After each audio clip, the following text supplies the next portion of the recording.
How's it going, everybody? So I thought today I would talk about Tidal stars. So as you can see, that this is the sci-fi fantasy retelling of The Little Mermaid, and the cover is absolutely gorgeous. You have the system, you have the actual book itself, just looks absolutely beautiful. Here's the back. Gorgeous. So as you can see, you have Unara, which is the main character, and it takes place on Thalassa Prime.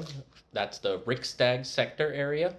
The story takes place on Thalassa Prime, and you have the main character named Unara, and she wants to leave the planet.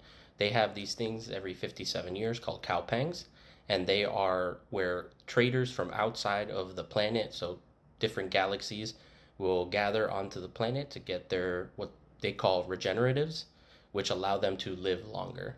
And so Unara wants to hitch a ride on one of those ships to be able to then escape the planet. And she is the daughter of King Aegir, who is the king of all of the Thalassa clans. Each clan has their own individual Jarl, but he is the one in charge of everybody in general. He leads all of the Cowpangs, and he has some issues with producing heirs. He has one male heir, but he is a skyborn, and so he is not allowed to actually be in the water. He can dive underwater, but he can't survive underwater. Most of the planet is merman and mermaids, and so you have these group of people called the skyborn who have only legs, and so they aspire to want to be part of the oceanborn. And then you have a woman named Lady Hethra. And so a lot of the pieces that go into this book are going to be very reminiscent of The Little Mermaid, but there's also going to be some differences. So obviously Little Mermaid didn't have anything related to space travel, but it did have a story of someone who wanted to leave where they were and go and explore and go do other things. And so you're going to see some similarities with different types of characters that kind of mirror characters that you would find in The Little Mermaid. But I think overall the book is very good. The beginning is a little dull. It takes a little bit to build up and actually talk about the different clans and the actual planet itself and what are cowpangs. And there are different point of views. So multiple point of views in the book. You have Unara, who is the princess. You have Carl, who is the son of the current lord of House Geis.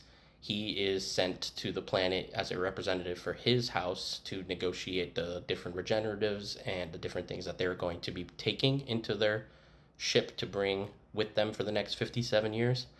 You have Hakon, who is the only male heir to King Aegir, and so he is what they call a skald, who are in charge of keeping the stories of their people. So they keep track of all the different things that have occurred in their history, and they make songs about them to remember them by.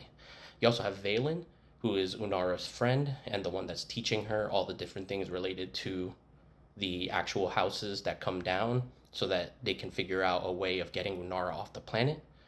And you don't have her point of view, but Lady Hethra, she is actually the one that is the main antagonist in the book, and her whole purpose is to basically take over for King Aegir and kill all of the houses.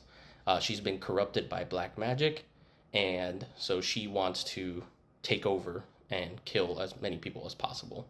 So I give the book overall a 3.5 out of 5. I think the beginning is a little bit dull in terms of leading up to the actual climax of the story. I think that it does suffer a little bit from trying to be close to The Little Mermaid.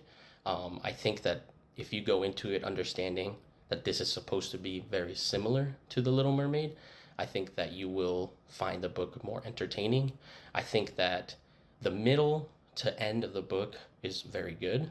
I think that there are some very good fight scenes in the book. I think there are some good romance aspects to the story, and I like that it is not overly. I'm not a huge fan of like a lot of spice in the books, and so I think it's a very PG-13 Little Mermaid aspect book.